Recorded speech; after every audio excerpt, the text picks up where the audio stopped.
Afternoon. It is 1:30 on October 2nd, and we are the Planning, Housing, and Parks Committee. We have with us the Department of Housing and Community Affairs to talk about troubled properties.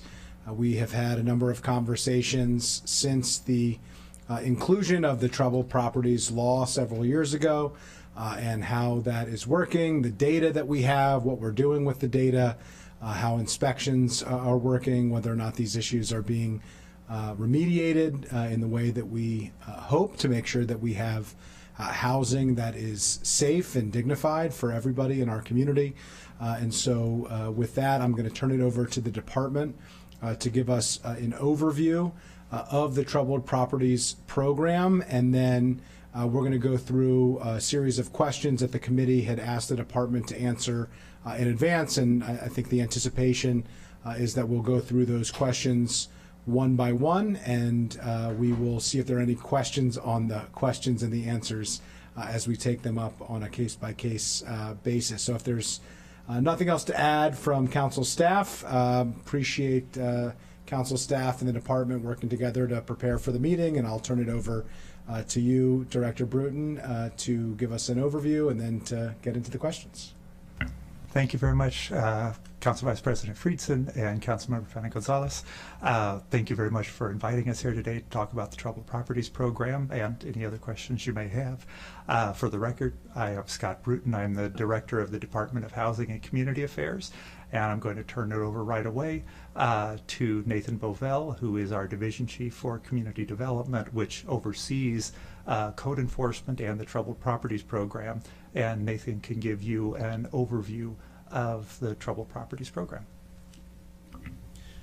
And again, good afternoon, President Friesen and Vice President Fanny Gonzalez.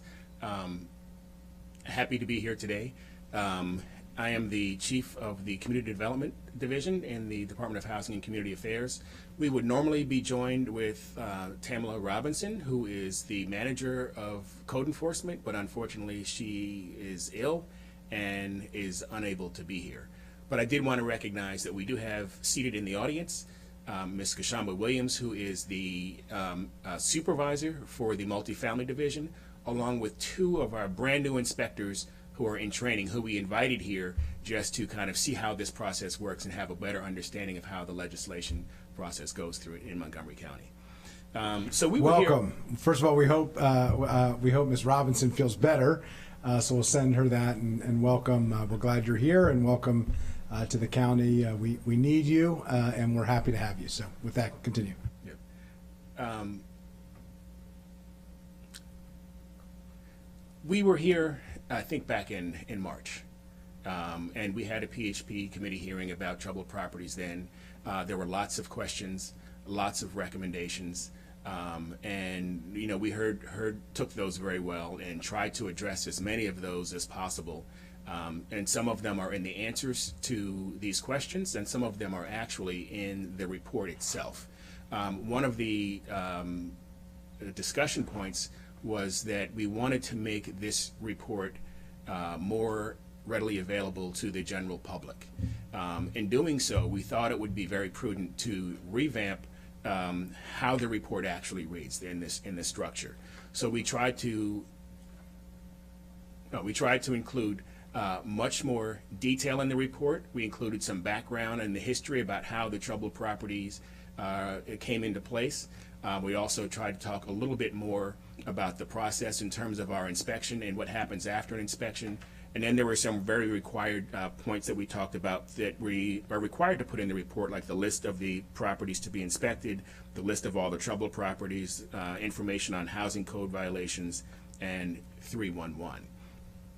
We also included in there, that's brand new in this report, a pie chart that talks about the percentages of properties and units that fall into the troubled status. We thought it was very prudent to do that because when you look at these reports and you see the number of properties that are on the reports, it gives the impression that we have a large amount of blighted units in Montgomery County, which is not actually the case. There are 77 properties that were identified as troubled this year.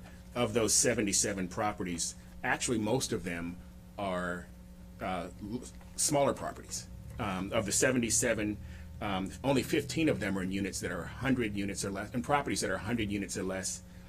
47 of them are in properties that are 20 units or less, which leaves 15 properties that are in the 19 to 99 unit category. So for the Troubled Property Program, that was initially established in Bill 1915, where the county required that the agency go through, do a surge of property inspections of properties, of the nearly 700 properties in Montgomery County, and put those into categories that would be troubled, at risk, or compliant. They fell into categories based on a specific score that they received. There are two general scores, the TV score, which is the total violation score, and the SV score, which is the severity of the violation score. That goes into an algorithm based on the number of units, the space of the common areas, and it determines whether the property is deemed troubled, at risk, or compliant. For properties that are deemed as troubled, they're inspected every year, with 100% of those properties being inspected annually. For properties that are designated as at risk, they're inspected at least every 2 years, and we do a minimum of 25% of those properties as well. However, often we have this discretion to do them more frequently or to add a higher percentage of the properties, which we often do. There were several properties this year that were at risk, but we treated them as if they were troubled and inspected 100% of the units because they barely met the threshold for being designated as at risk. For properties that are designated as compliant, we inspect them every 3 years, and we inspect 25% of those properties. So it's nice to see that the preponderance of the properties fall into the compliant category. Any questions so far?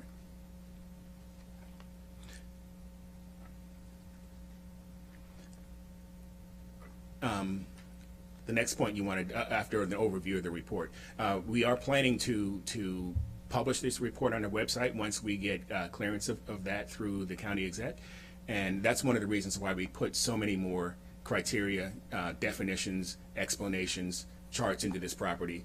And that way, if anyone wants to take a look at where their property stands, it will be a lot easier for them to access that on DHCA's website, rather than having to look through Data Montgomery, which can be a little bit cumbersome for the layperson to navigate.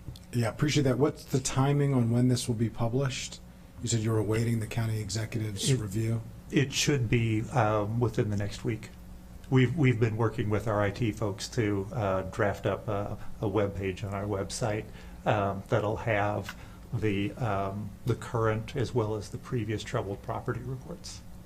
Okay, so within a week, you think? Mm-hmm. Great. Well, please send us notification of when that's public so we can take a look. I think it's going to be very important for this to be public. Part of the goal of this program was the public nature of it, for people to know where they stand, for residents to know where properties stand.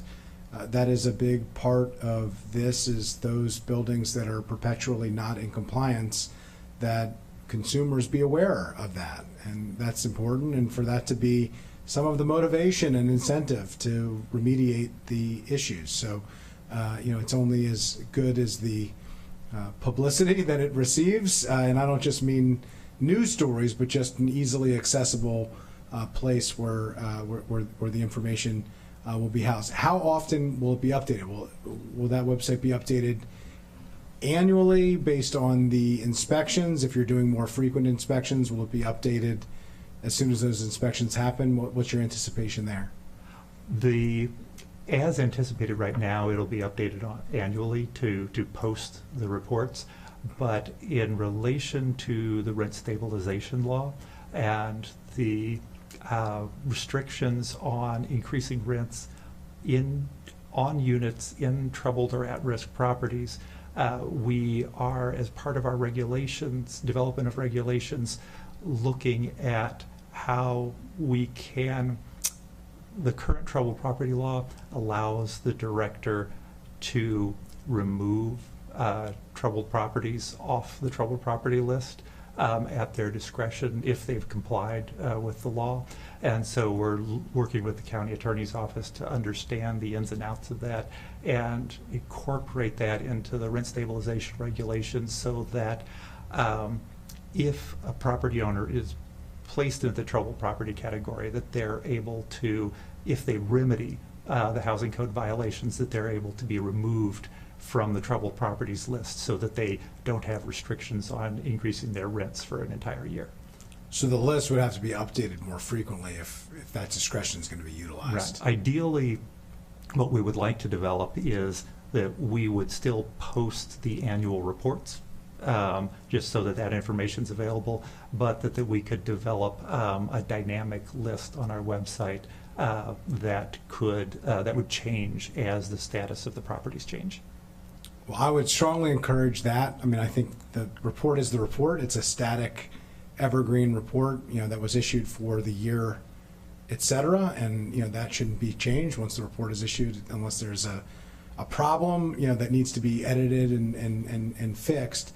That is the report. But if there's new information that changes the list, I mean, that's what we want. We want problems to be remedied, and we want housing to be safe and dignified. So I get back to us on what the plan is once you come up with that, if you could. But I think that's going to be very important. The last question that I have about this is related in terms of the inspections. How do you feel about your capacity to follow up on the inspections? If your discretion is based on the issues being remedied, it presupposes that you have adequate inspectors to go out and confirm that they've been remedied on a basis that is more frequent than annual. So do you feel like you have that capacity currently? Do you feel like you'll be able to use that discretion, or what is your view on that at this point? I think that the way for troubled properties, Director Bruton would have the ability to remove them after they have complied with their all the qualifications to come off the report. So they have to submit the corrective action plan. They have to have abated all of the violations that were identified during that plan, and they have to they're subject for us to review some of their practices and policies and open work orders. On the troubled properties, it won't actually significantly affect our ability to inspect. But what Director Bruton spoke about, the troubled properties, also applies to the at-risk properties under the rent stabilization bill, and that's where it would increase the load of inspections for our inspectors. Right now, we just inspect at-risk properties every 2 years.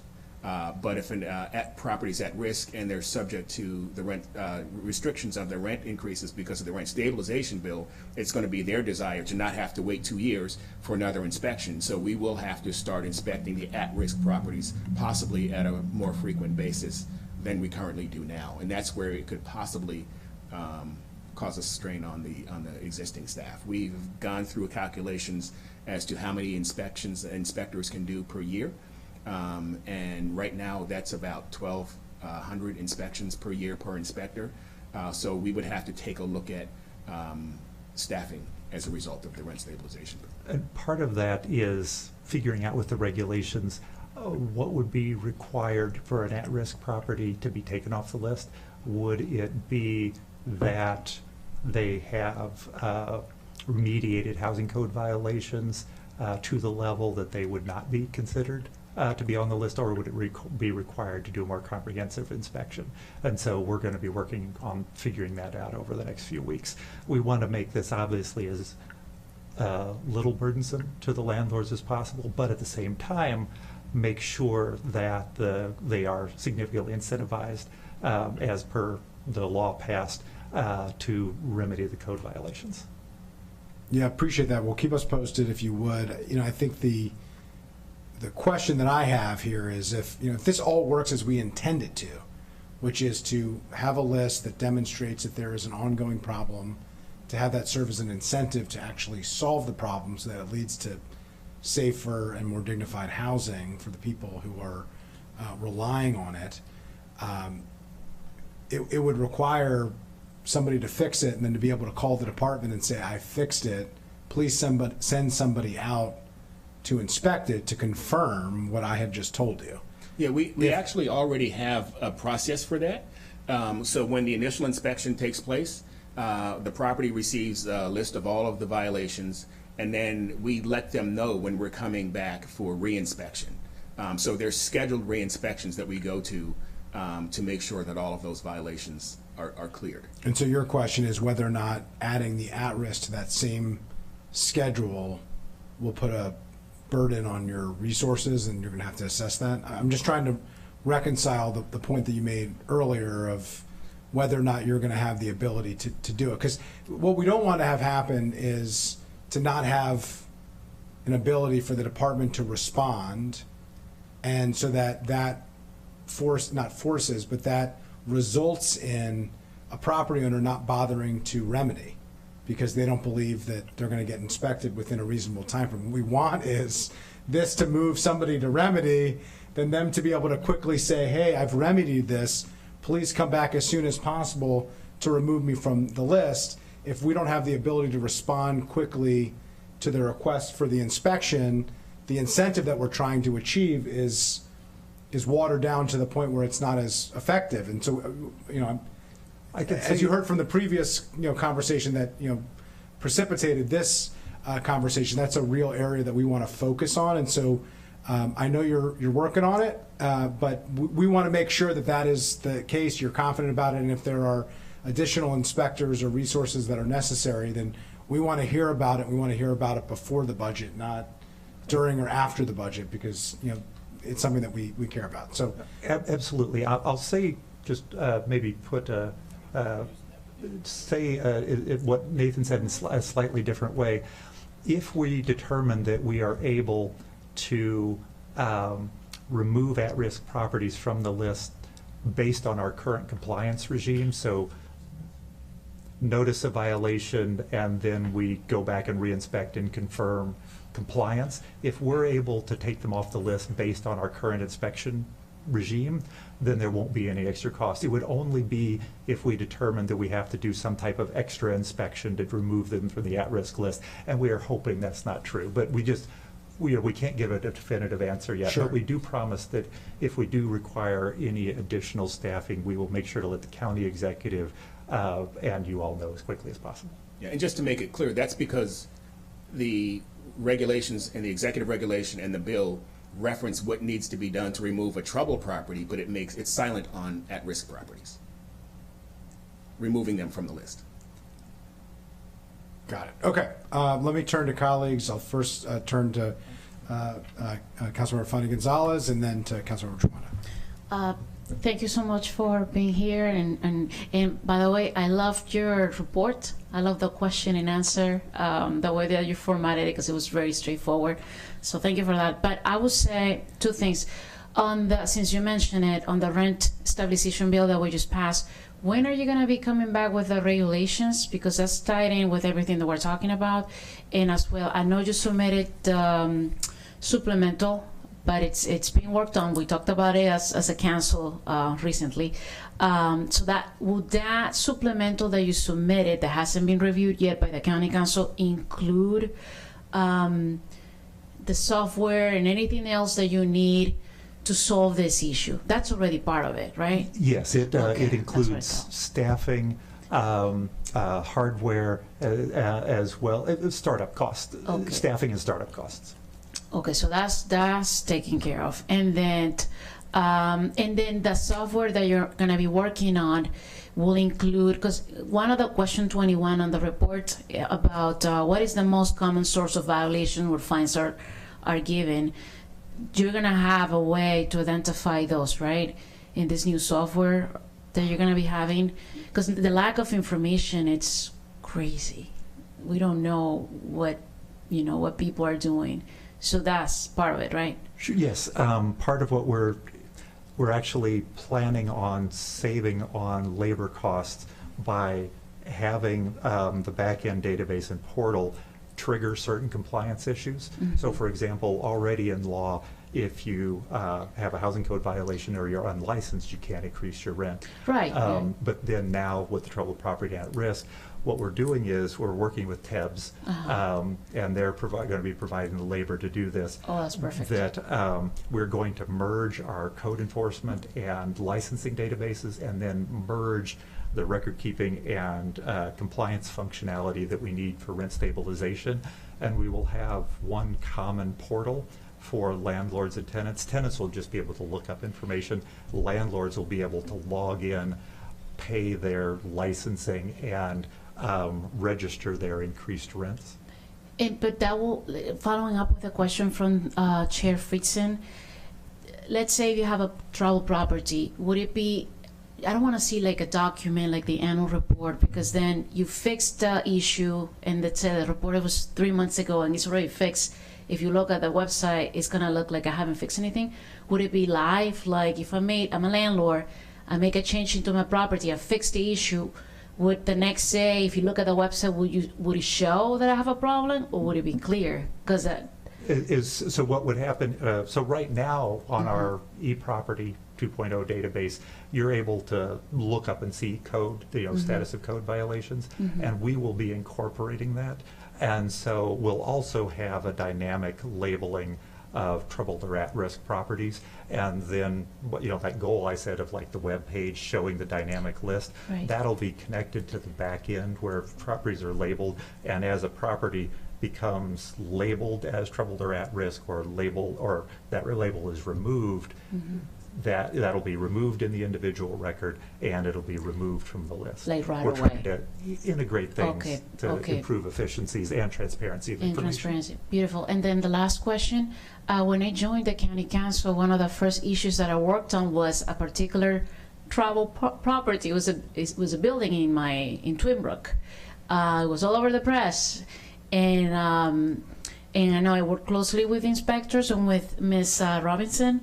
You guys had to come back and forth to that particular property, but the issue was that the inspectors will come in and they will work on the issue with the property manager, and then they will say that issue is clear, but then I will hear back from the residents telling me that the issue had actually not been resolved, so that back and forth. So when do you actually determine that the issue, like in this case, was mice in the unit, right? Do you have a way to, like as part of your inspection process, of following up with the residents maybe a few days afterwards to really make sure that the property is cleared, and not just hear from the property manager or the owner? Well, typically when we're dealing with infestations, there are several ways that we determine if a property has cleared that violation. One is by taking a review of their pest control records. Their pest control service providers are required to keep, the properties keeps documentation on how many treatments have had. The other is through a visual inspection.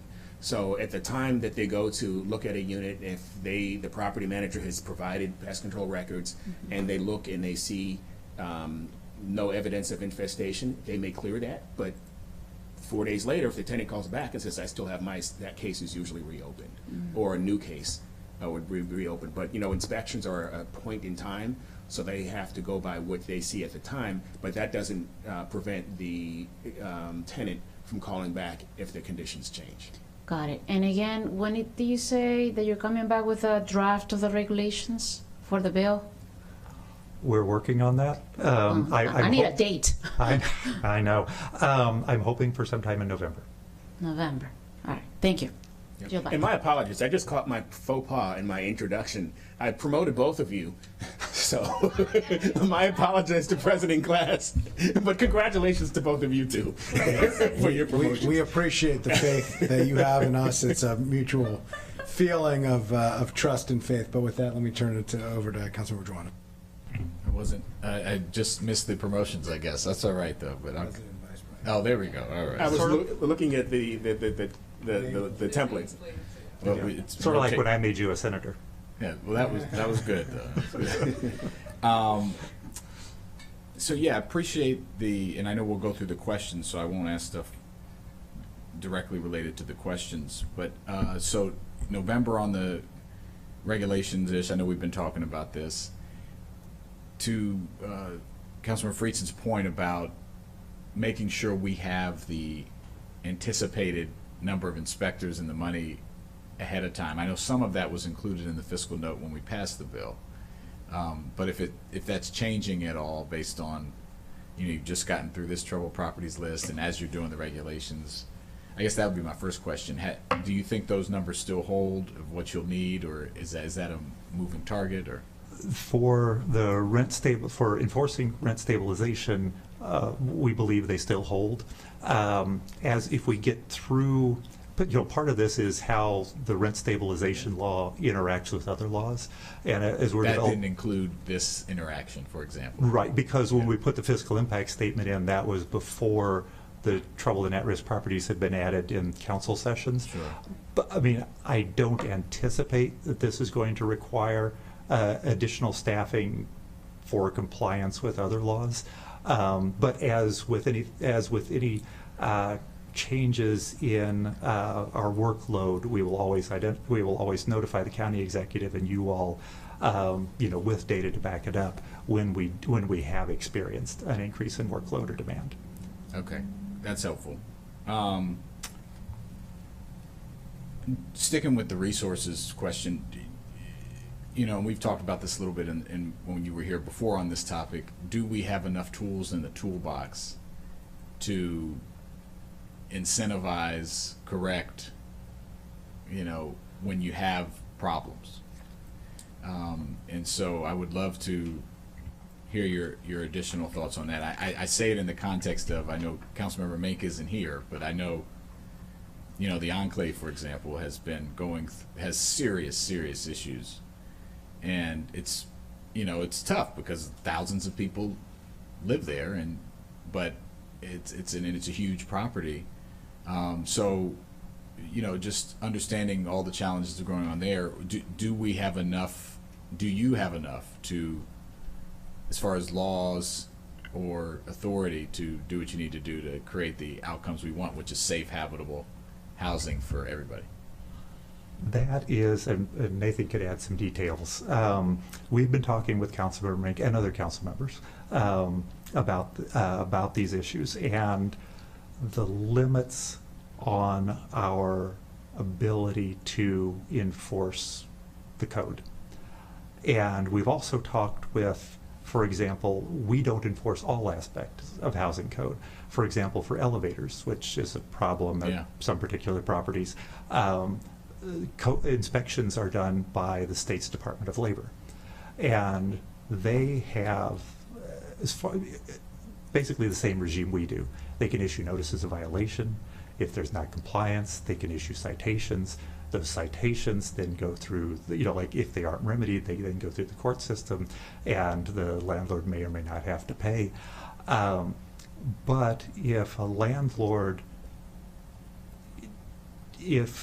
citations or even a notice of violation is not incentive enough for a landlord, either because they can't pay or they've done the calculations and it makes more sense to pay the citation than to fix the elevator, because it's a considerable expense, then that's where we run into limitations of our enforcement capabilities. And so we've been talking with the Office of the County Attorney. We've also begun conversations with other jurisdictions and looking at how other jurisdictions handle this. For example, some jurisdictions, including their consumer protection law, landlord and tenant issues. The consumer protection law in Montgomery County specifically exempts landlord-tenant issues. Right. And consumer protection, this is usually about deceptive business practices. So things with, the Maryland AG's office just made a press release, was in the news a couple of weeks ago about getting a $150,000 settlement about fees issues. But consumer protection laws can also deal with housing conditions because it could be a deceptive business practice to offer a safe, stable, habitable property based on the lease, and then if you're not meeting the housing code, that is a difference. There are also some jurisdictions that have receivership laws where the jurisdiction can take the landlord to court, and a judge, if usually a landlord needs to have taken things to a pretty extreme level about not remediating housing code violations, a judge can order can appoint a receiver who takes control of the property, receives the rents and makes repairs, and then eventually, when the property's been brought up to code, the property is returned to the control of the owner. We don't have a law like that here. And so on the one hand, there are some remedies that the state has that we don't have. And then there are some remedies that neither we nor the state have that it may be worthwhile to look into if you have a landlord who decides for whatever reason not to comply. Well, I appreciate that. And so it sounds like the answer is no, you don't have enough tools. And again, this is for, you know, the vast majority of landlords are doing the right thing. But when you have a situation where you have a 15-story building where the elevator is going to be out for 6 months and you have seniors in the building and people do the analysis, I'm just giving one example of, that's just unacceptable. We need to have faster, and there's a lot of reasons, but we need to have more and faster tools to remedy those situations.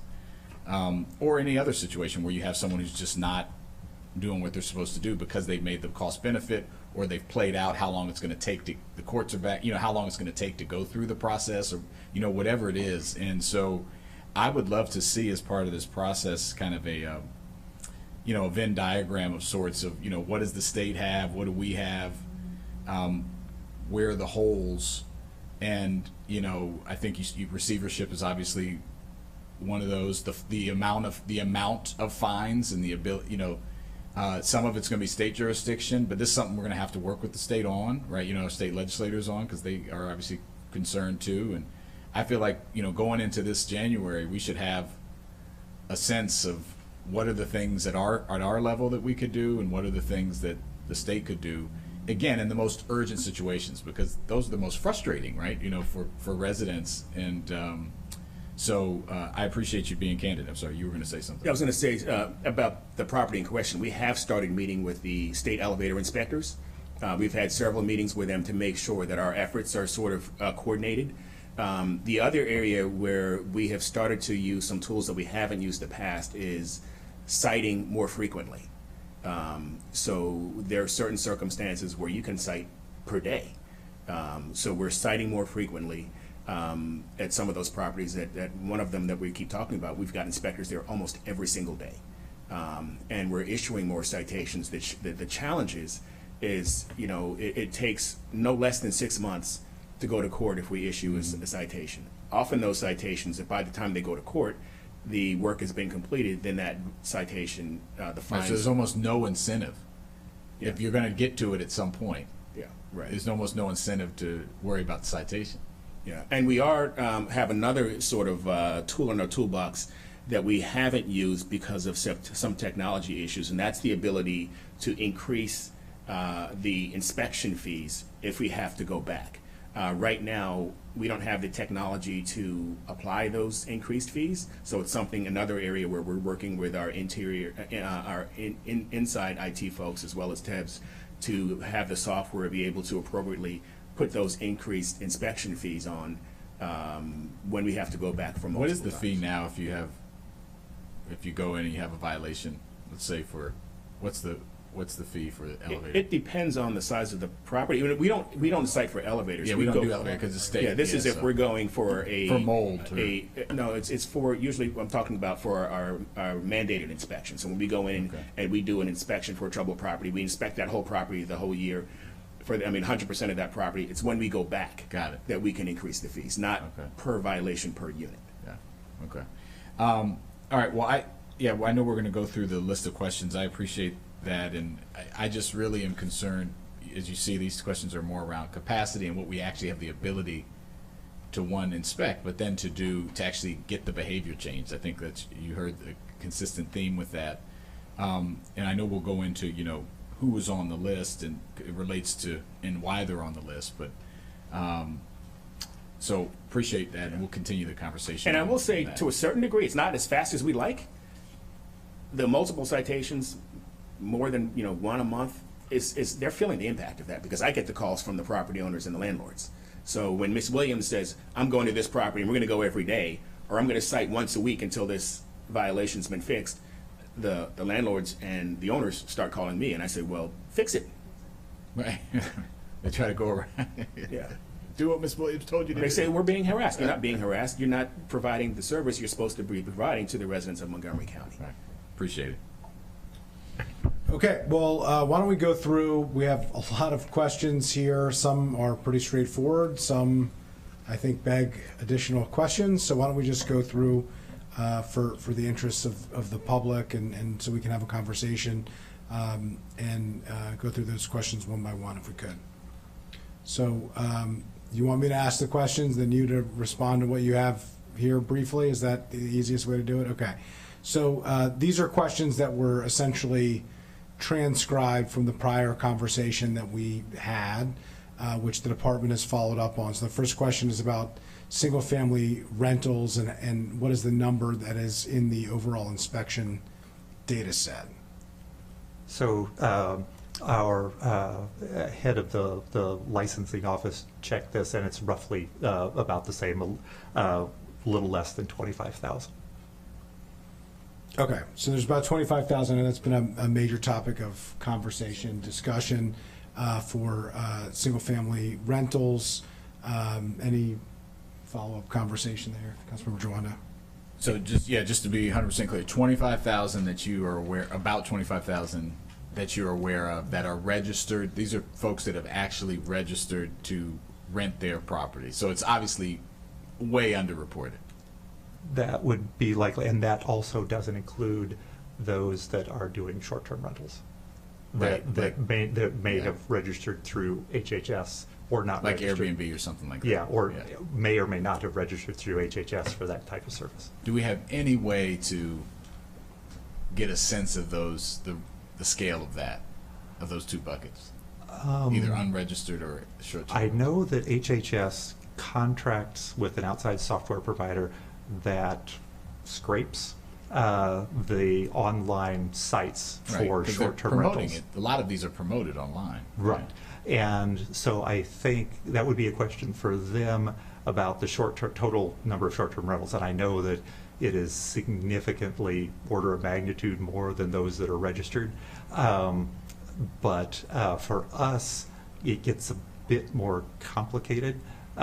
It would have to, try to get, it would be very labor intensive to try to scrape sites like Craigslist or other Right. places where they're listing, just It's like nearly you- impossible to know what we don't know. Yeah, sure. Right. I mean, Where we do find out sometimes, though, are through complaints, where a resident will call and complain and say, I'm renting this property, the landlord's not fixing it. Then we go and we look on our database and we see that property's not registered or licensed with us.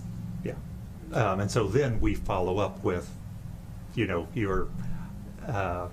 you're leasing, like a house in contravention of the law, you need to fill out your licensing fee.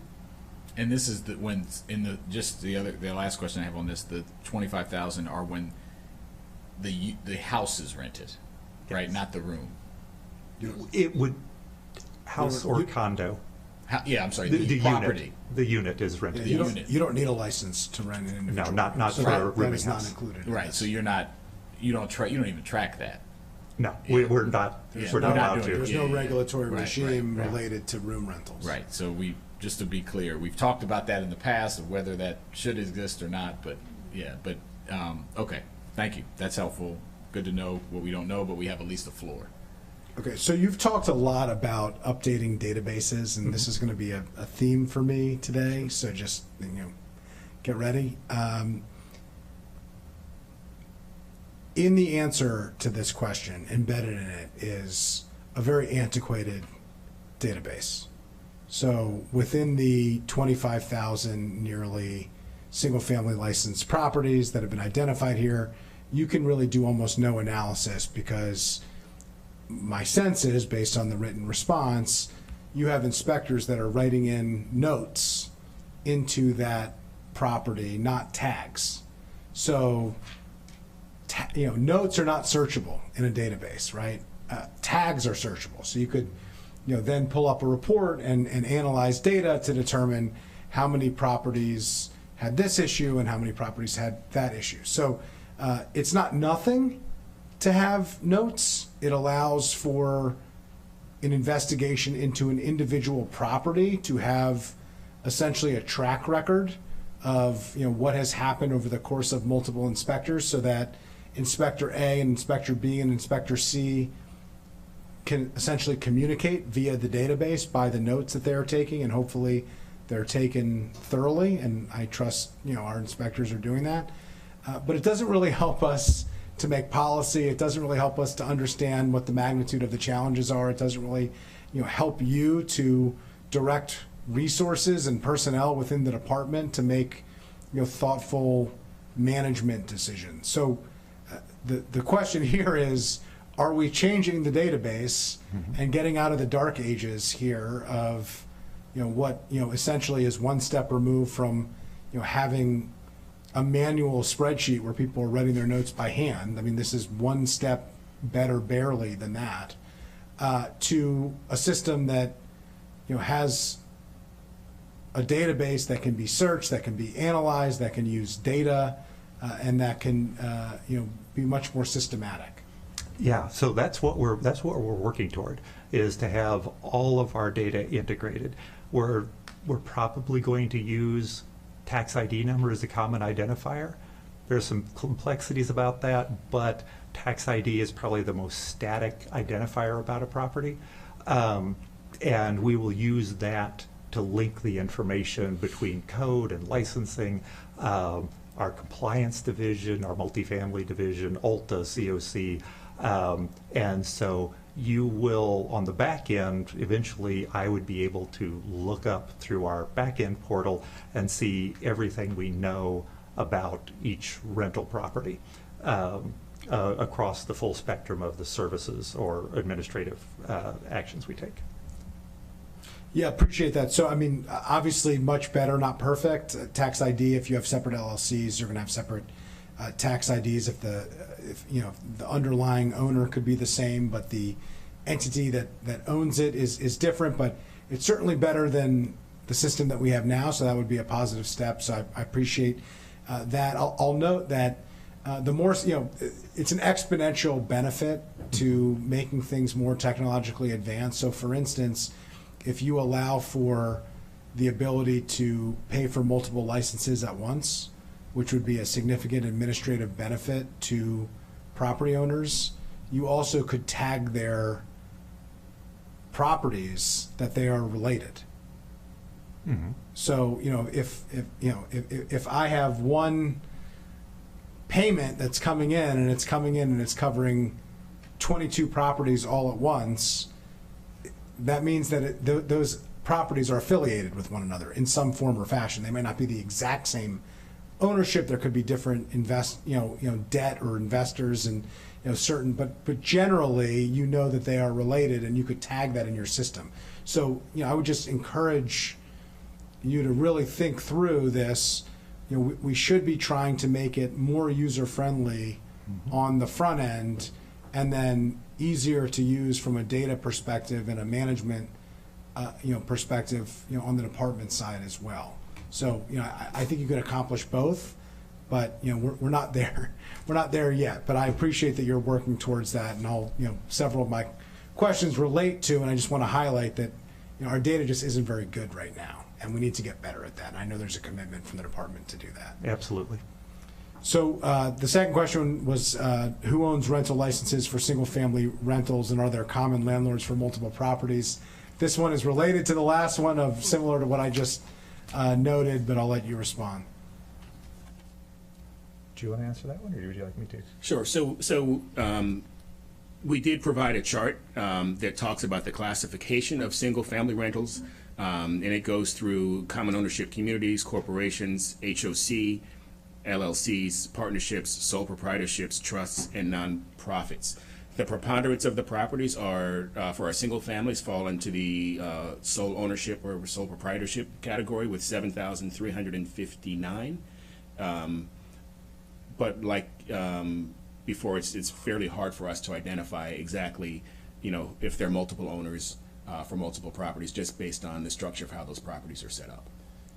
Appreciate it. And just to bring it back to the last conversation, if you did a tax ID number, the overwhelming number of these would be covered, because that would cover sole proprietor, individual owner, and so that would be 7,359 of the 8,567 in the condo category, and 13,710 of 16,037 on the single family. So it does note that, not perfect, but it does cover a substantial proportion of these properties. So I think moving in that direction, And we're also hoping indicates would help. by having a common identifier which is translatable to state records, to be able to pull in state data records, say on licensed businesses. And so that may help us as well. Yeah, let me turn it over to Councilmember Flanagan-Gonzalez. And also the lead paint from the state. If you're renting a home, you have to get that inspection. So it's not just the, so it's also EPA, the environmental department. Those have the record. But I'm still not sure, especially with seniors who may have a home, and we talk, you know, I have a home and then you rent it out because you're moving to, let's say, Leisure World.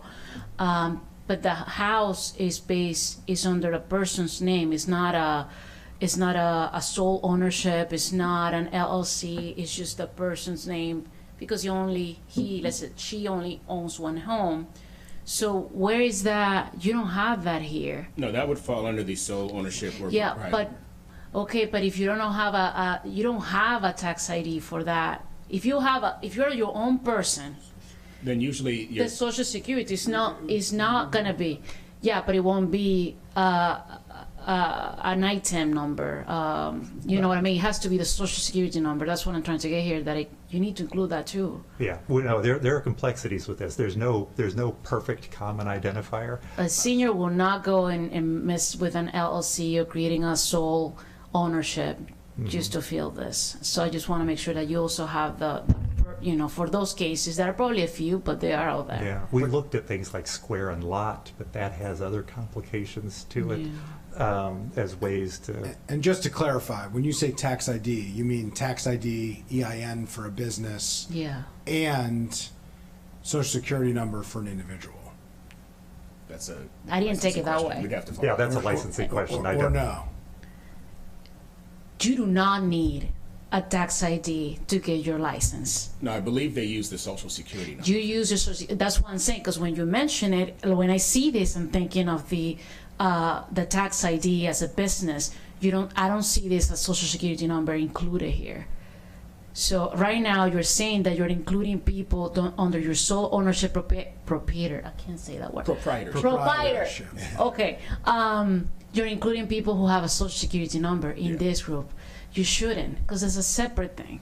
Yeah, You need to divide that. It's part of what we're working through with TABS is, in trying to come up with, because we have to have the common identifier, because that's the thing that links it all together. And so, yeah, it's complicated. And I need to go back, but I don't even think you need a Social Security number. All you're asking, because I've seen the form, is the address of the home, who owns the home. That's it. You don't ask for Social Security number. You don't ask for ITIN number. None of that. You don't. I'm just telling you, because I've done the process. You didn't know that, right? We'll follow up with licensing on that. Yeah, I mean, I had some assumptions in my head, but I don't going to go out there, like, Just the I only go as address. far as my expertise goes, so. It's just the address. There is one other statement I wanted to make. It's not a question that was asked, but the other thing that we'd like to start to look at is whether or not some of the owners would, right now they have a separate license number for every single property that they have.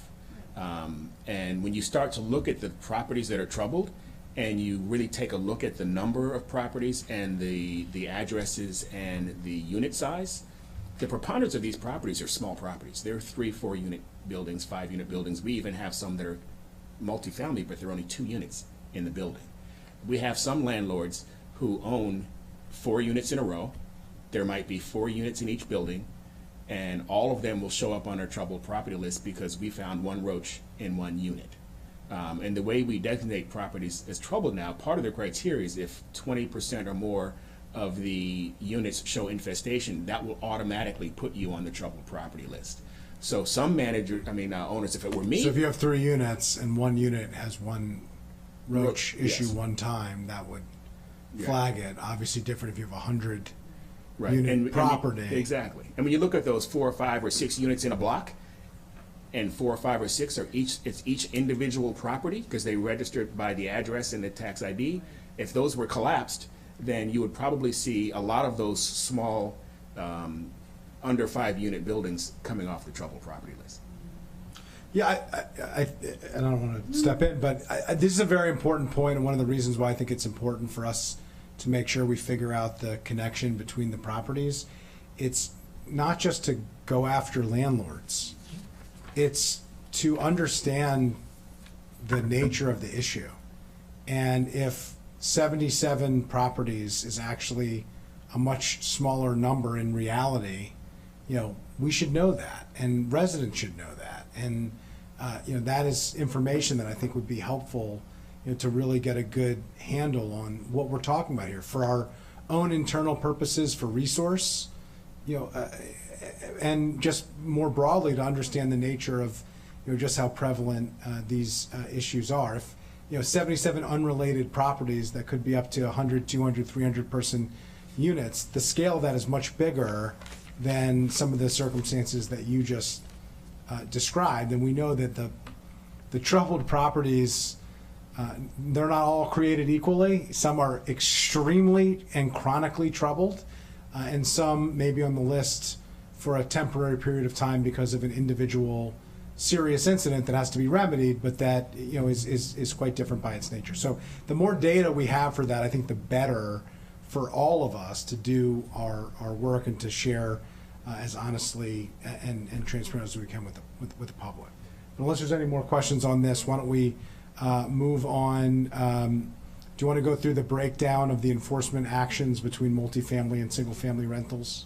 Certainly, and we received some updated information since you received this packet.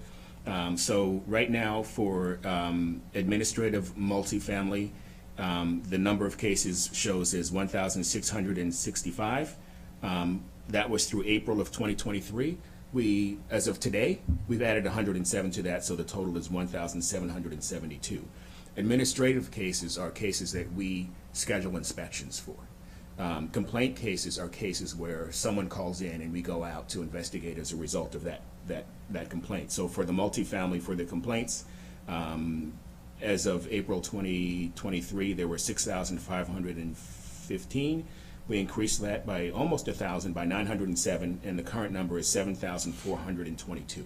We can send you an updated packet list with this information on it as well. Yeah, if you could send an update, and can we just include it as an addendum to this item, so when people are looking at it, they have the most updated information. I think that would be helpful, and I just think it's important to note, it's in the packet, but this is a multi-year span between January 2019 to April 2023, right? And including the higher numbers, is that those higher numbers are updated to today, or those are through updated April through today.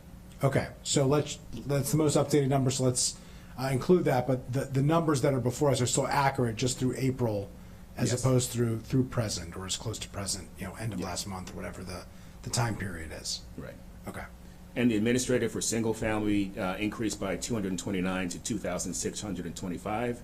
And our largest increase was for the complaints under single family, which increased by nearly 1,985 was the increase, and the total number of cases were 16,815.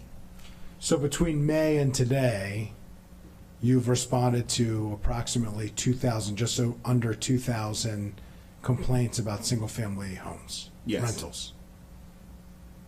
Well, if you add the administrative, it's over 2,000. Over to that, but I'm saying you responded to complaints, Complaints, not yes. that you did inspections. Yeah, 1985. Okay. And 917 at the multifamily. Are we able to get information on what this would have looked like for a similar period prior to January 2019?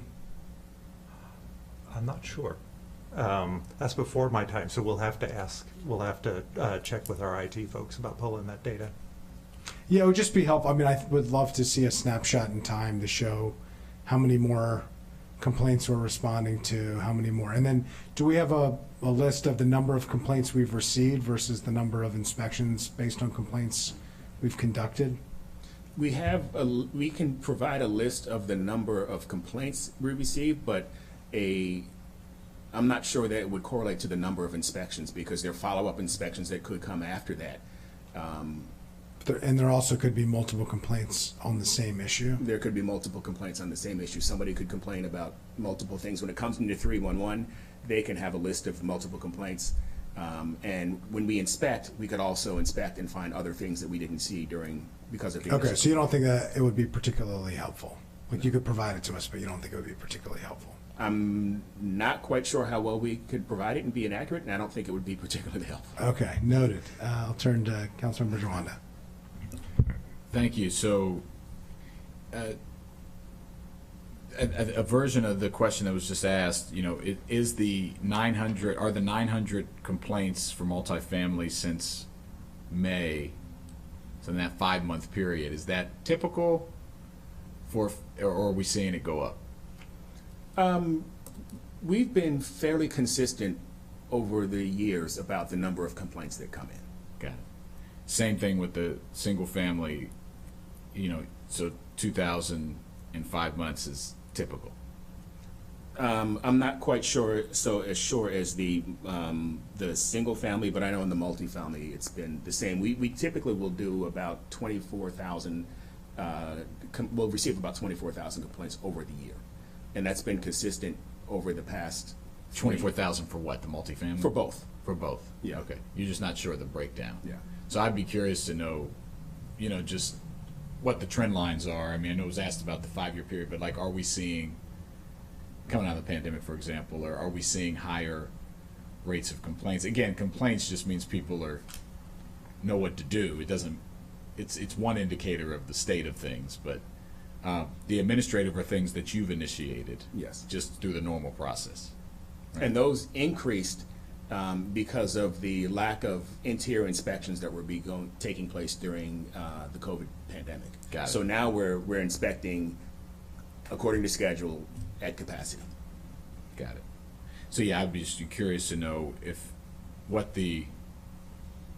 I just don't have the context to know if that's an increase or not. It could sound like a big number or a small number depending on what. Out of curiosity, so if we, I agree with you, we should provide these not just by category but by time. Do you all think it would be more helpful to have it monthly or quarterly breakdowns? Because or would you prefer annually? I think quarterly. For me, quarterly seems to make sense. But Yeah, I think monthly. Yeah. Not all months are created equally, so I think I'm sure there's upticks certain months and significant downticks other months. So I don't think that would be terribly helpful, but I think quarterly would be appropriate. Okay. I think all Yeah. three of us agree on that. And I'm assuming you typically see more single-family complaints just in general. Yeah, because the complaints don't just come from the tenant. We get complaints from neighbors. Right. We get complaints from the general public. It could be that guy's tree fell in my property, he won't remove it. Sure. It could So be that the includes grass those isn't kind of cut, there's nuisance trash, complaints, too. there's an empty lot that hasn't been maintained. That's a lot of complaints. Got it. Yeah. Okay. Thank you. Well, that speaks to the next. I'm going to do the next three together. Essentially, there was a question about how many complaints for single-family rentals are received by neighbors compared to tenants. You don't collect that data because you don't ask people to self-identify of who they are and what their proximity is to an issue. A breakdown of complaint type and how often single-family rentals change ownership. You don't have that data. It's not something that you have. I'll just note, I'm not sure. I think most the other are appropriate, but I actually think the breakdown by complaint and type, I think that is data that you should be collecting. So as you look to improve your data, I absolutely don't think we should ask people to self-identify themselves before they call to raise a concern about safety. I don't think that that's appropriate. I actually think that could cause people to be unlikely to reach out, particularly in certain communities, and I just think that that would be unhelpful to the safe housing that we're looking to achieve. But keeping a record of what types of complaints we're getting, I actually think it's quite helpful, and I don't think there's any reason why we wouldn't be doing that. So as you look to improve the data, that's an area where I think we really should lean into, because I think it would be helpful for us as we have these types of conversations for policymaking, for budget decisions, to assess how things are going, to know what complaints are we getting, because inspections are important, but the complaints we're getting is important too. So that's similar to what we discussed earlier, where the complaint is not a searchable field. So we would have to think about maybe having a drop-down box or something where it more specifically lets them state what that complaint is or what category that complaint falls into. Right now we can look at violations by type, but not complaints, but we'd have to sort of revamp how the complaint. Yeah, either you could have the complainant self-identify, and it's not a perfect data set, but it's better than a nothing data set. Or, presumably you're going through these issues item by item. You could internally have a drop-down menu where they get categorized into one of 7 buckets, for instance, and you determine what the 7 buckets should be. But ultimately, as you're making a decision of what complaints to respond to, how you're reviewing those. A professional within the department is looking at it and assessing what type of complaint it is and how to respond to it. And it doesn't seem like it would be a major administrative burden as you go through that to have a field that they categorize it in, even if it doesn't get an inspection, just to have that as part of the data. So just something to think about as you internally, and the easier you make it for your internal folks, the more likely that we're going to get that. If it's a very quick thing that they can just click on, move on. Is it getting an inspection? Is it not? What's the date of the inspection? Or who does it go to next? Et cetera. I'll just note that. Yeah, we'll have to figure out if this is more of an internal IT change, or is this a 311 change, or, yeah. Yeah, just something to work on. Any other? Okay. There was a question of any recommendations or thoughts that you have on a proactive approach for single-family rentals. Do you want to share any thoughts that you have on that? There's 2 approaches. I think capacity and resources are probably a big part of both, but if you want to share that, go ahead. I think the best way to address that, and when I first came to the county, I was surprised that we don't do that, is inspecting properties prior to the issuance of a license. A lot of other jurisdictions do that. Tacoma Park does that. It lets you know that when a person is moving into a property, they're moving into a property that meets the requirements of that we would expect. Right now, it's just complaint-based unless it's an ADU. We will pre-inspect ADUs, but we don't pre-inspect a regular single-family rental before a license is issued. And that would be my recommendation. It would cause us to have do more inspections, but if we're doing it as they come on, we'd have to just take a look at how many new license applications do we get per year. I'm not sure if that would be overly burdensome for us to start inspecting them based on the new license applications. And that could go into what Councilmember Fanning Gonzalez said, by checking to make sure they've got their lead-based paint certificates, their radon inspections, and the stuff to the tenant is up to date, and the property meets code. Yeah, could you get back to us with the number of new licenses by category per year? When you say by category? Like single family, multifamily, condo. I mean, you're signing up as a rental property based on a category, so that should be very easily searchable. And maybe look at a 4 or 5 year window, so so we're not just looking at a moment in time, so we have some idea of that. And then the question that I would have is how quickly somebody requests an inspection because they want to bring a rental unit online. How quickly would the department be in a position to respond to that currently?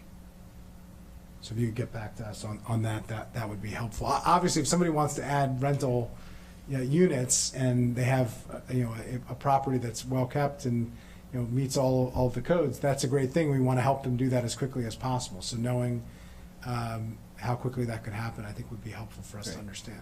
And right now, I don't believe we inspect new multifamily buildings. If it's a new building that comes online, we don't inspect that. That's already gone through inspection processes through other divisions of permitting services. So we don't typically inspect new buildings, I believe, until 3 years after? I think 3 years after the new building's been constructed is when we start doing inspections. Yeah, I think what we're looking for more here are existing single-family. buildings that are not getting an occupancy and use permit.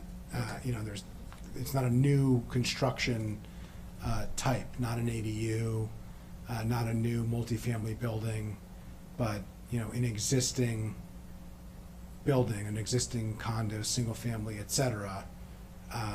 You know, I think that's more of what I think we're looking at here, right? Okay.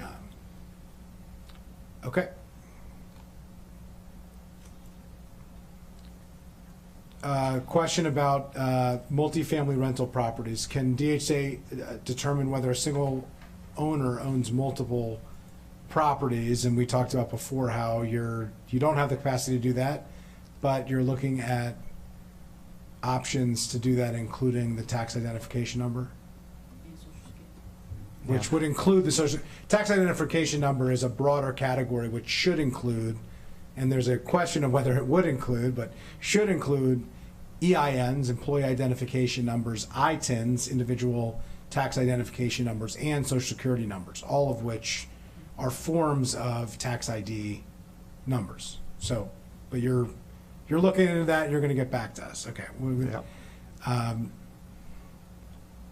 So can you just talk a little bit about, there's a big question of analyzing the troubled property list for how many properties stay on for more than the 1 year. Essentially, is this a tool that is helping to get more compliance? I mean, I think that is really at the heart of this question. The intention here isn't to have a list that says that these properties are bad properties. It's to have a list that identifies bad properties and incentivizing bad properties to be fixed and to come into compliance. At least that's the ultimate goal. So can you just speak to that? So we were able to obtain a bit of data on that. There are 8 properties that have been on the list consecutively for 2 or 3 years. They're all small ones. Some of the larger properties and some of the ones that we frequently talk about have been troubled 1 year, at risk the next, and then maybe troubled the subsequent year. We still have more data to do to analyze that, but we do know that there are 8 properties. All of them were under 20 units that have been on since inception. That constitutes 65 units in those 8 properties. Okay, let me turn it over to Councilmember Joanna. You said it constitutes how many? 65 units in those 8 properties. Eight properties totaling 65 units that have been on the troubled properties list for 2 consecutive years. or more, or just Yeah. 2 consecutive years. Right now, I'm going to say 2 consecutive You're years. not sure. Okay. Yes. Can you give me, what's the name of one of those properties? Are they in here?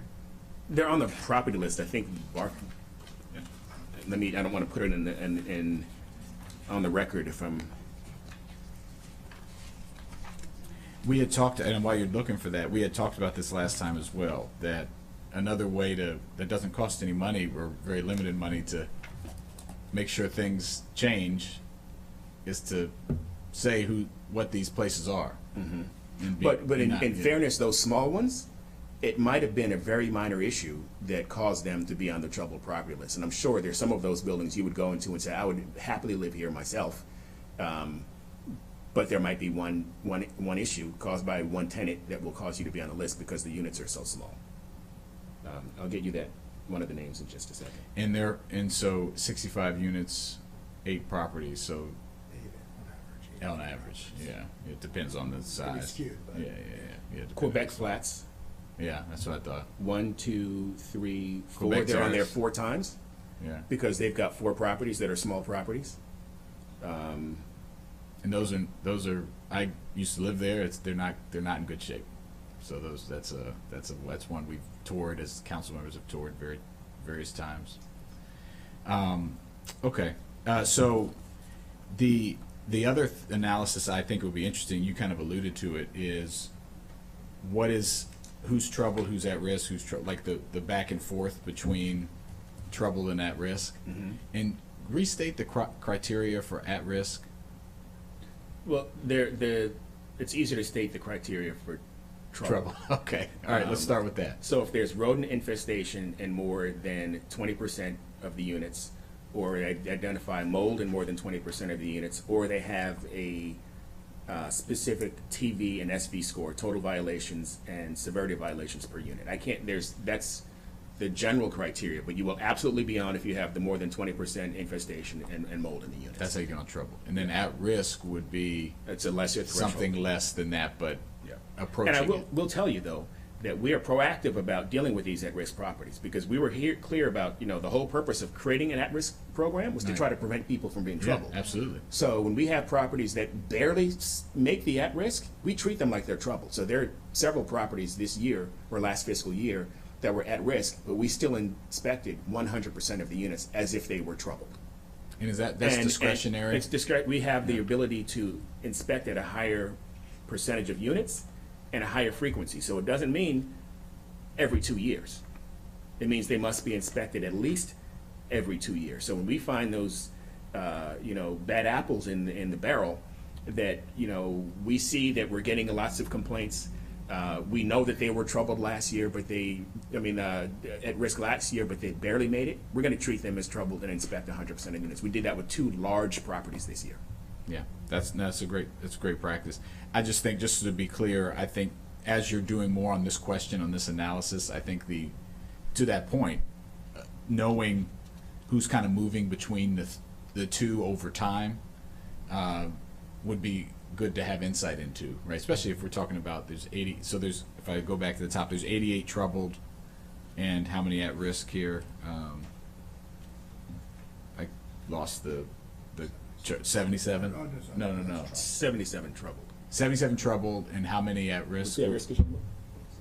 46? 46. Thank you. I know it was in here somewhere. Yeah, so it's a universe that's knowable, kind of like just knowing the continuum of where people are passing through. We can add that analysis to our next annual report. We could just make it one of the reporting categories that we do. Great. Thank you. Good idea. Let's add that to the annual report category. That sounds like a good option. Okay. So this was a bit of an update, so I appreciate the fact that we asked the question. You didn't have a very good answer at first, and you found a better answer. So thank you for that. We talked already about the follow-up inspections and how the charges for that can change. You're working on your database, as you mentioned here, to make it easier to assess a higher fee for those additional inspections because of the administrative burden on the department. Can you just go through kind of the process, how the website works, any changes you're making to the website to make it an easier format? The DHCA website? Yeah. Well, DHCA website insofar as it relates to the posting of troubled properties. So there's been a concern, and you heard it at the last hearing from back in the winter, that this is not particularly easy to find. Yeah, so the simple answer to that is we're going to publish the actual report on the website. So there will be a link to the website where it gives you a little bit of history about, how the troubled property program came into play. It will list the past and most recent troubled property reports. And like Director Bruton said, we're going to try to integrate a actually dynamic part of that page that will show you if they've been removed from the report. You can look and see who's troubled as of this date right now, as opposed to who was troubled at the time of the report was submitted in September. Got it. And yeah, I had suggested this at the last hearing. I'll just reiterate. I still think it would be better to have a specific hotline, a specific place where people can upload pictures and raise So concerns. they can actually do that. If they go on to MC311's online portal, they can upload videos, they can upload pictures, they can put their whole complaint and their request right there in MC311's portal. And that will go to you. That comes to us just as if it came through 311. Yes. Okay. So one of the things that we're doing throughout our programs as well is we are, in addition to updating the website, reference that on the website, but we also are creating some fact sheets for each division, and where some of it's crossing divisions. So if Ulta has a fact sheet that says, hey, here's what you need to do to complain about an Ulta issue, also, here's what you need to complain if you have an issue related to maintenance or repair in your home, and it will jump to that, point them to that database. And how many languages is that available in? If somebody goes, It's not. We're doing that now, and right now we do everything in English and in Spanish. We can look to see. I don't want to commit, but there's some translation resources available that might make it easier if it's on the website to find it. I'm going to turn it over to Councilmember Fanny Gonzalez. I'm at the website right now, NC311, so it takes you to the Montgomery County, and you click on housing complaints. It's just really hard to get to. And then once you open it, you have this huge paragraph, and I don't see where you can actually upload photos. Once you start the process, you can't just, it's not on the very first page. You have to start the process, act like you're going to create a complaint, and then you'll see a tab at the bottom that says, You will be provided with an option to upload photos with your service request after clicking the submit. Yeah, I see it now. It's just so, it's really bad. Especially once you see it and you see this huge, you have to go all the way down. And what we can consider is putting a link to that on our website so it'll take you right there. Yes, you need that. And like even all of us on the county council, we attended an event by Action in Montgomery, and these are people who are very involved in the community. Okay, like I'm telling you, hundreds, maybe thousands at this point of members, and they have no idea. I didn't know that you could actually upload photos. They have no clue this is actually already available. It's just hard to find, which is me. It's like you don't have it because it's hard to find. If you can't find it, it doesn't exist. Exactly. So yeah, definitely work on that while you have the website being built that we're talking about. Okay. And if you send us a fact sheet or something, we can help promote. Use us. Put it on social media so we can retweet and tell our partners. Okay. And speaking about that, it's not also a discussion in this forum, but the Ulta division has also been working a lot more closely with some of our service providers, Action in Montgomery, and yeah, we're working with all of them and trying to train them.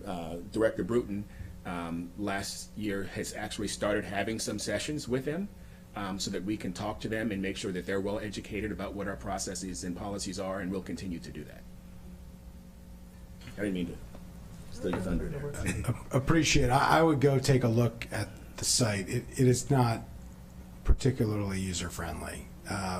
It's a lot of text for folks who English is not their first language. It is not the easiest to utilize. So I just, some thought there I think would be helpful, to have a few members of your team who deal with residents on a regular basis, who are actually filing the complaints, and kind of have a feel for how these complaints get issued, to really dive in and make some suggestions there, because I think there's some work where that could be improved, but I'm glad that we're moving in that direction. So I do appreciate that. We actually have a dedicated code outreach worker who does outreach just specifically for code, so we can have her definitely work that would be great. I'd like to give her a shout out. Her name is Charlotte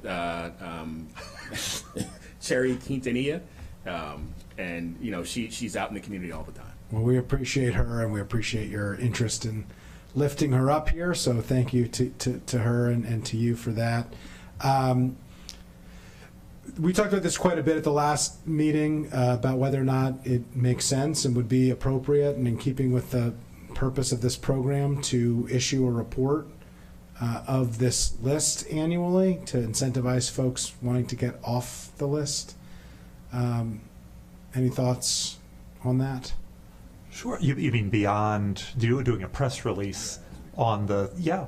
Obviously, I have to check with county executives folks on any press release, but I'm assuming that they would be amenable to doing this. So yeah, we could do an annual press release around the annual troubled properties report and direct people to the website where they can find the report. Yeah, I would stick to the troubled properties. I think it would be a reason to get off that list, and would provide some interest in getting off that list, and I would do it around the same time every year. I'll just note the state for many years has had a tax scofflaws, effort where there's the biggest scofflaws who are individual taxpayers and who are business taxpayers. And I will say that there is, at least my experience had been, there was an influx of compliance leading up to the issuing of that report. People had a sense of when it was happening, and there were concerns about not wanting to be on that list. And so it's not generally my approach that we should start with this type of approach, but I think that, in the case of a troubled property, highlighting that has issues that need to be resolved and incentivizing that they be resolved, I think is appropriate. Okay. So, all right. We have a question about tenants obtaining renters insurance. I know that came up at the last conversation. Generally, landlords require tenants to have renters insurance as a condition of a lease. So I don't know that you need to respond to that, but there's no county or state law that mandates it, but generally that's handled through the lease, and obviously is an important issue to make sure that if something happens, things are covered, and there are different things that an HO6 policy would cover versus a master policy of a condo or other common ownership community versus a renter, including like their personal belongings, et cetera. Sure. And we do, in our landlord-tenant handbook and other places, recommend that folks get renters insurance. Appreciate that. And you noted this earlier a little bit, but what's the remedy if the source of the problem is another tenant in an adjacent unit, right? So the 20% issue, a small property. We do have the ability to cite a violation in that other unit. But if it's single-family home, sometimes it ends up becoming a civil issue. But if it's something that we can see and it's obvious for us to see and we can cite for that. So generally, if it's not in a single-family home, the building, you have the ability to work with the property owner to address it, because they have obligations to the other units, and generally have the ability, if there's an emergency or a violation of law or some other issue, can go in. But in a single-family home, it gets a little bit trickier, for example, because if there's uncut grass, or there's piles of debris, or there's garbage outside, we see all of that causes rodents, and those rodents make their way into the house next door.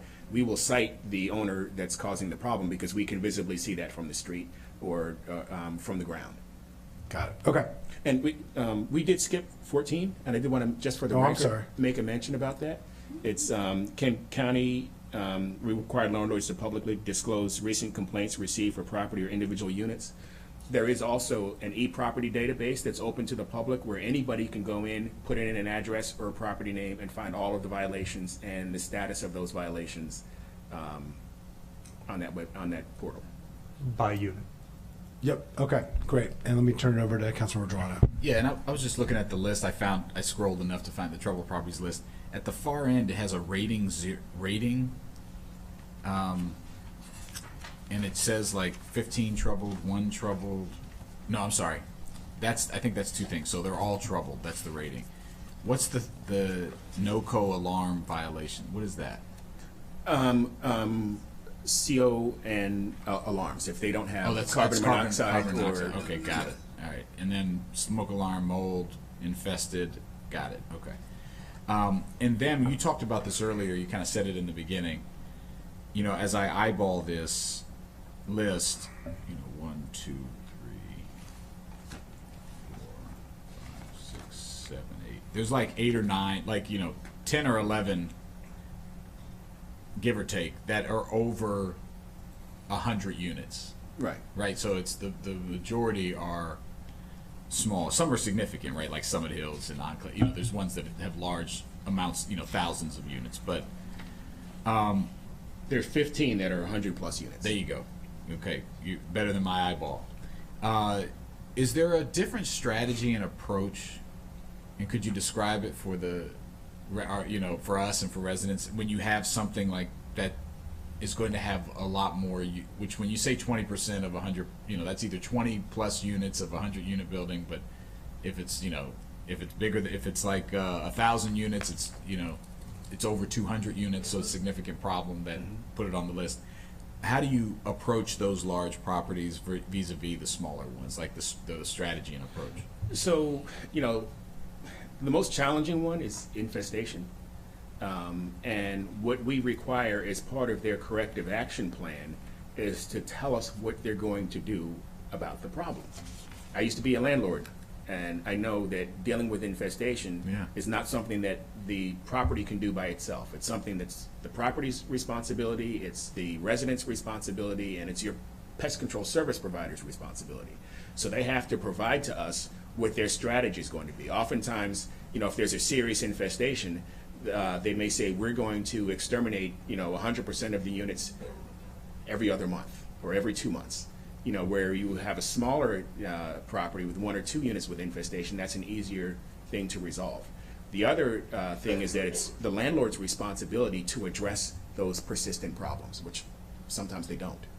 So when you have a hoarder, or you have, somebody who's just not maintaining their property in a manner to prevent pests from coming in, the landlord has to address that. And if they don't, it's not fair to the other tenants who live in that building. So I think when we're dealing with infestation, it's that. The other issue is like water and mold. Some of our properties have some systemic problems with water and mold. Right. And when they submit their corrective action plan, we're not just going to see, I fixed the mold.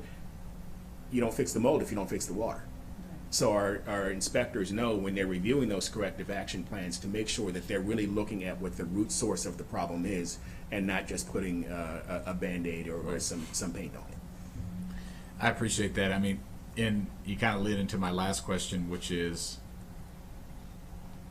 some of this stuff is, particularly with the smaller units, really, really old properties that are going to have systemic and structural issues, and they're just, for whatever reason, there's not been the willingness or the market to redevelop, right?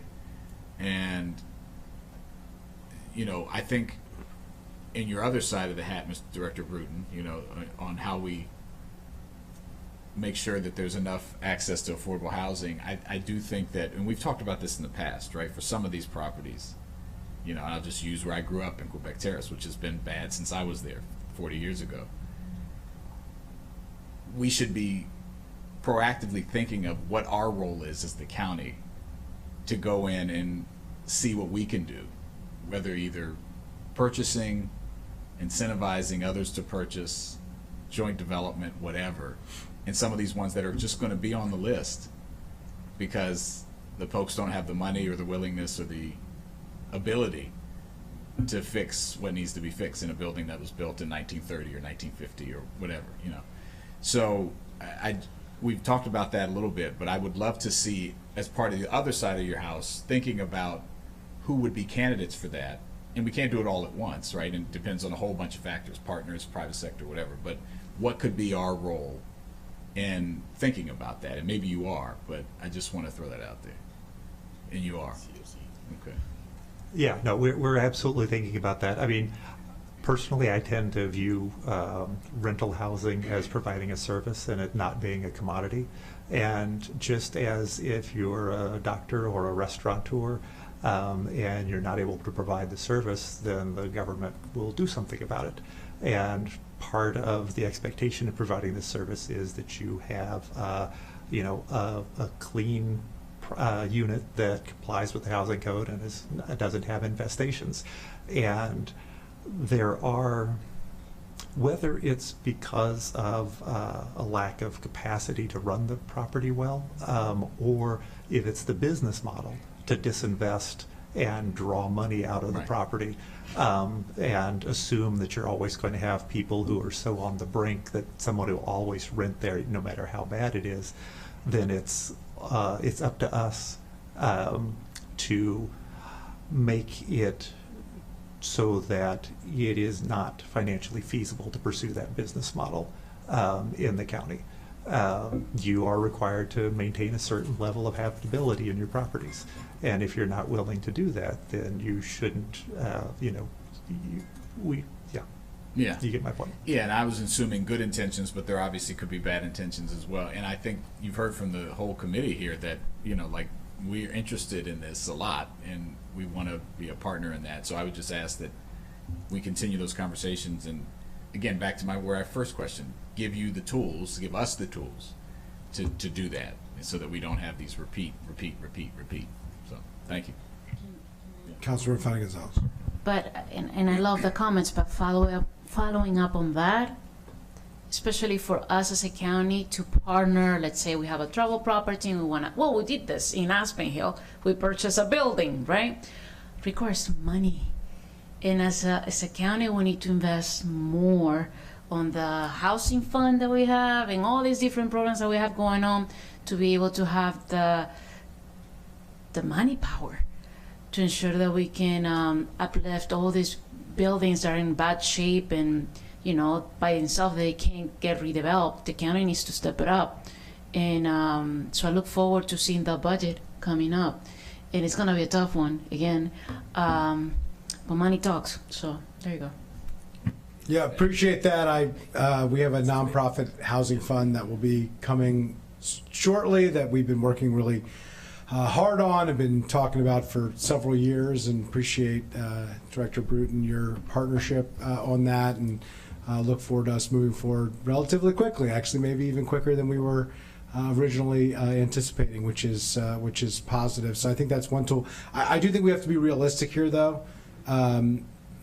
The idea that a nonprofit partner is going to be incentivized from taking on a property that has tens of millions of dollars potentially in issues, that's an unfair request that we would be making of a nonprofit that has to have a way to pay for this. So, ultimately, to the points that I think are being making here, we need partners, but we need to give them money to do the things that we want them to do. If there was a better way for the market to do it, it probably would be doing it already.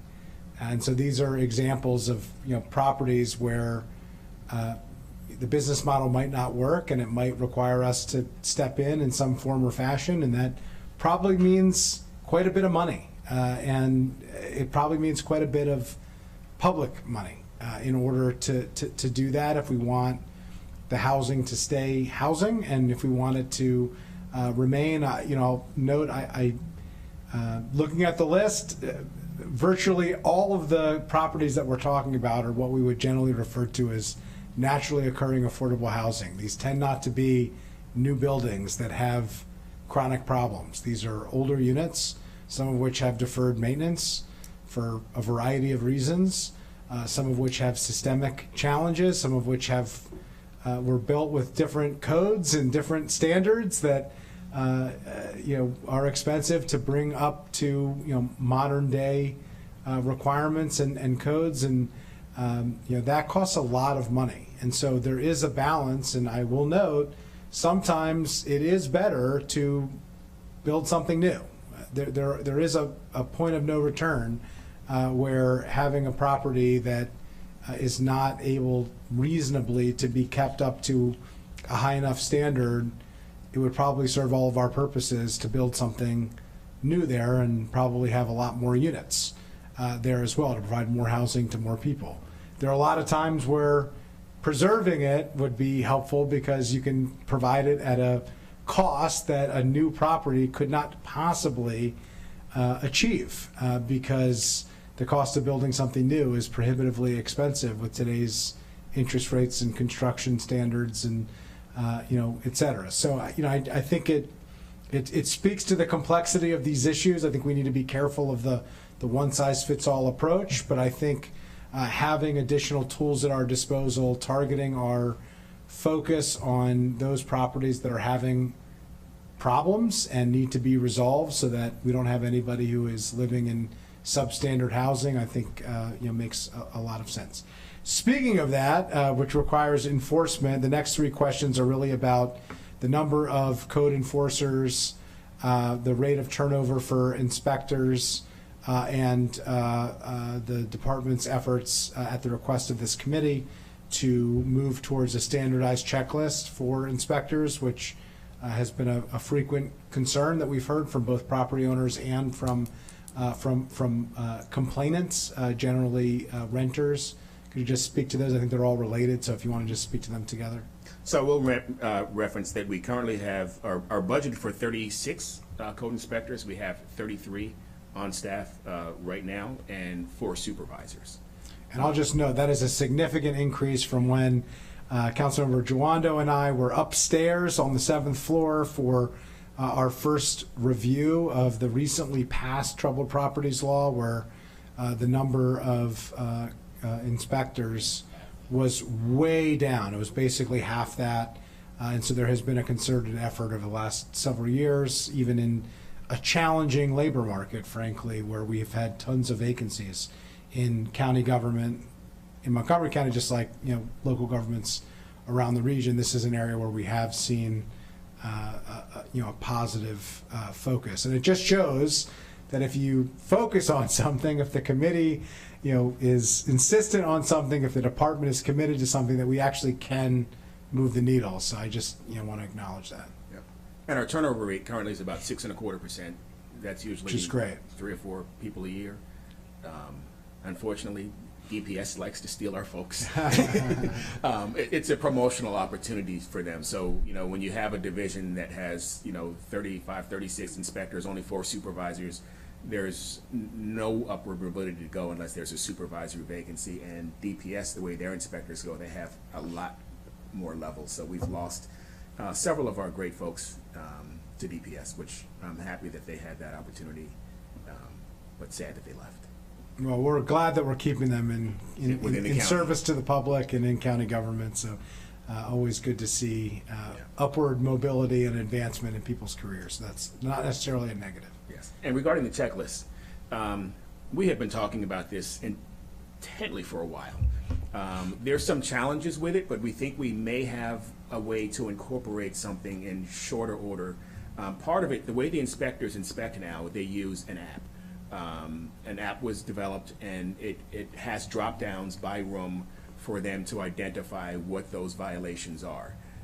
There are 2 things that we're considering right now, and we're going to continue meeting with not just the management staff, but with the inspectors as well, to find out which is better between these two solutions. One of them is to have just a general checklist that they're required to use.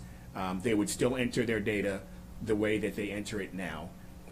But they would also check off that they utilize that checklist, and that checklist would have a list of pretty much all the violations from the building interior, the exterior, the common areas, the grounds, where they would be expected to inspect. But they would not be checking off a checklist as they're doing the inspection, because that would involve having to redo the application. The second one is redoing the application to the point where they've got to go through every single possible violation and check yes or no that they see a deficiency and see what it is. The concern with that is that it would seriously lengthen the time that it takes to do an inspection. And I don't know if folks realize, but right now, if we go to inspect a large property, the Enclave, we might be there for 4 days with 15 inspectors. So we have to pull inspectors off of other teams to do that. And oh, by the way, the landlord or the property owner also has to have 15 staff to accompany all of those inspectors as they go unit to unit over that 4-day period. So we're looking at what's going to be the most expeditious way for us to ensure that our inspectors are being thorough and in particular about identifying violations, but also can weighing, into taking into consideration how long it takes to get an inspection done. So we're meeting with the team. We hope to have something probably within the next 2 months with the final decision. Won't be implemented, but we'll know exactly what direction we plan to go. Well, you'll come back to us with that. Obviously, we want to find an appropriate balance here. You know what we're looking for, but you all are the folks who are in the field doing the work, and so let's find a way to achieve the overarching objective, but in a way that allows you to do your job better and doesn't inhibit you from being able to do your job well. So, I don't think there's any interest, or has there ever been an interest in, creating something that doesn't work. We want to create something that makes sense and that works, but, a checklist and providing some level of uniformity to give confidence both to property owners and to tenants and complainants, oftentimes the same, but not always. I think that would be helpful, and I think it'll help the inspectors to feel like, they're going to, there are sometimes people who are not always thrilled to see an inspector, I could imagine, but to have something to lean on to say, I'm not making independent judgments here of what I'm looking at. I have, a manual that tells me what I have to do my job, and I'm just doing my job. I think, that tends to help, from my perspective, inspectors. So get back to us on that and help us on that. I'm going to turn to Director Bruton and then to Councilmember Jawanda, if that's I'll okay. just say that Code is also working on augmenting our standard operating procedures and creating a more standardized training regime. So for the gentlemen who are going to be going through training behind me, we're trying to standardize it more instead of it being kind of based on the individual proclivities of the trainer you happen to be assigned to. And I think those two things will also help, will just also help with improvements as far as standardization, like better outcomes. And there's more. I started to say, but wait, there's more. We are implementing our quality control measures. So the supervisors are starting to go back and do some follow-up inspections on the inspections that the inspectors did to make sure that they're meeting the quality of the inspection that we expect them to have. So that's something that's actually getting written into performance metrics. So Kashamba and the other 3 supervisors will be actually going out inspecting, maybe 5% somewhere, a certain percentage of the properties that their team does to ensure the quality of those inspections. That was a lot of expect. That was very impressive. That was a ton, a lot of yeah. I meant to ask this earlier, and so just going back, the fines. We didn't. So you can't track. You don't have the number of fines listed here, right? We weren't able to get that. Is this a limitation of the database? And then, as far as just associating it with the properties and how many fines are outstanding, do we have a sense of that? The fines, the reason that and if you look at this troubled property report and last year's troubled property report where it talks about fines, it says the amount of fines collected are negligible, has to do with the court system. We tell you there's 6 months to get into court, but that's at least 6 months. We have some cases that are over a year that haven't gone into court yet. So they don't really pay until they've been adjudicated through the court and say, here, you have to pay. So, and then the other aspect is that oftentimes by the time we get to court, if the owner is able to prove that the violation was corrected prior to the court date, then they just automatically will dismiss the case. Right. So is that back to our earlier conversation of tools in the toolbox to make it a real incentive to actually do something? Because it seems like the stick you have is not really it's more of a twig. Mm-hmm. It's your mom spanking you versus your dad. yeah, okay. So then I guess this year in this report the amount of fines would be negligible again. Yes, that's what the report says. Yeah, and what is negligible? Like, do you have a range? Like, I don't need the exact number, but is it $1,000 or $10,000? Like, what does that mean? Let me see if we actually put that in the report. Just 1 second. Because again, as you're looking, I think if we say we have fines that we can charge, and we're assessing fines, and then it's never happening, it's almost just on a piece of paper. Yeah, I mean, I'll have to get back to you on that. Okay, but you get my point, right? Like, just what's the point? If I mean, obviously we want them to fix the behavior, but again, as you said, there could be 6 months, a year. There's a long period of time, and again, you don't want people having to stay in those situations. So I'm sorry, Director Burton, you were going to say something.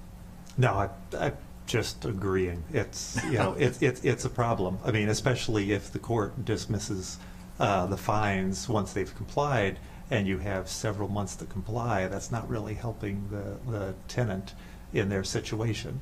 And so that time in court is significantly problematic. But we have to feel for the court because they are understaffed. Yeah, of course. They're Yeah. still backlogged from Yeah. the And COVID I'm not backlog. suggesting people shouldn't have due process, but I just think there's something broken if it doesn't really mean anything, in practice. So just something we need to think about. I can tell you we issued just under 3,000 citations, but we haven't collected anything for those yet, for this past year. The whole year. This Yeah, this calendar year? Yeah, this last Oh, this fiscal last year. report year. Yeah, we issued 2,783 citations. And you collected no fines. If anything, it's very small. Yeah. Okay. There's a Seinfeld reservation line here that, it's one thing to take the reservation, but really the whole point is to hold the reservation. The issuing of a citation, it doesn't really do much unless, it actually remedies the issue or a fine is, some penalty is accrued. So we'll follow up on that. The last several questions and answers here on enforcement, some of which we've really already talked about, the 6 months that it takes to adjudicate. The others are really focused mostly on internal IT. So I just wanted to ask a question about that. You're working on getting some changes in your technology and the database to be able to collect some of the information that's been requested. Up to this point, it's not really able to be determined.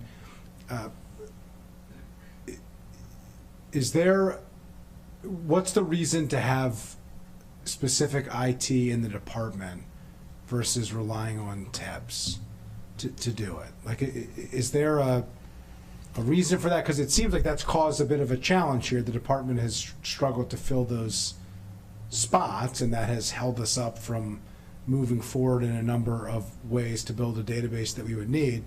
Makes sense to me. You have been focused on a lot of housing issues. There's been turnover at the department, leadership changes, other things, and this is not as high of a priority as some of the other issues that were more urgent needs.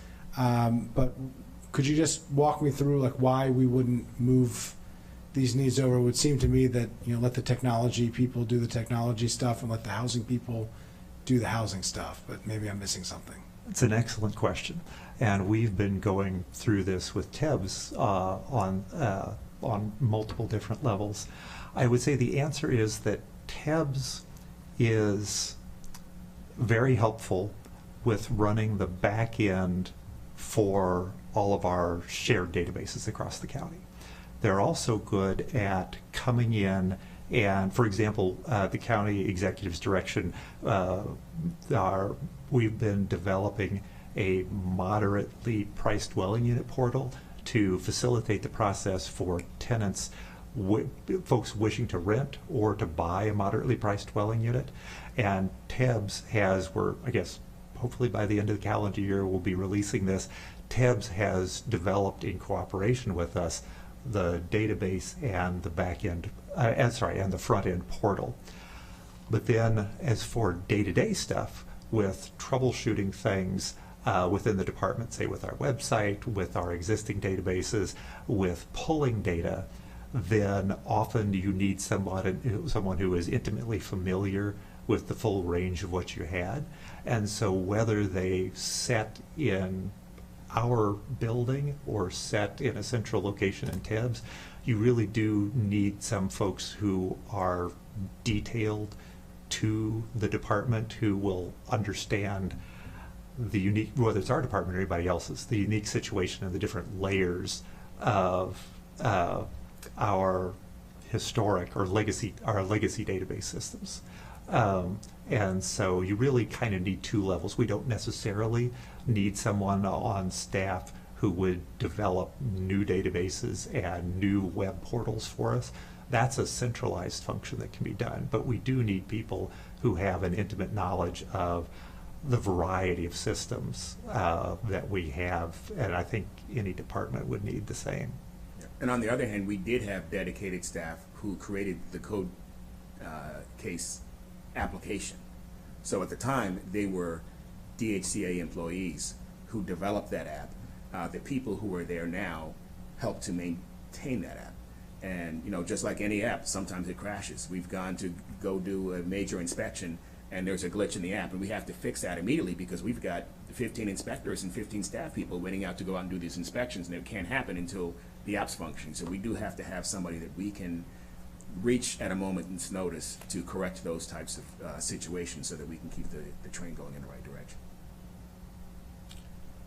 Okay, well, expect me to follow up on that one. I'm still not totally convinced that having centralized folks that, let's say, you know, do multiple departments, but have, you know, a specialization, you know, they're not a generalist, but they might, you know, not be day-to-day exclusively just doing DHCA, for instance, would prevent us from having a large number of vacancies that are stopping us from doing critical work. 'Cause, I mean, that's essentially what has happened here. There were other priorities in the department, understandably, but the IT folks didn't get hired for, you know, apparently a fairly significant period of time. So, you know, I think we ought to think about that. I think the centralization and decentralization and kind of the picking and choosing of it is a broad enterprise-wide problem where there doesn't seem to be a particularly strategic rhyme or reason to what are centralized functions and what are department-specific functions, and they tend to kind of go at the whim of an individual department leadership at the time, or a CAO or a county executive at the time, and you know, are kind of done on a one-off basis.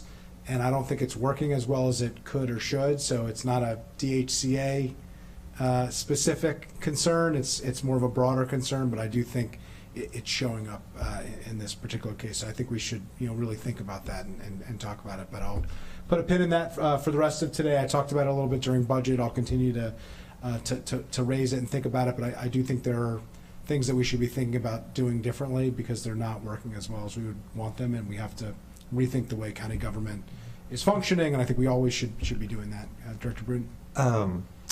One thing, it's a broader issue than just for IT, but I've been working very cooperatively with the head of Human Resources, the Human Resources Department for the county, to try to speed up all the different phases of our hiring process for when we create positions or refill positions or upgrade a position, to try to minimize the time so that we can replace or hire more quickly. And so it was before my time, so I don't know how much of it was an internal issue on DHCA's part about not filling a position in IT quickly enough. I mean, thankfully we do have the person hired for that position now.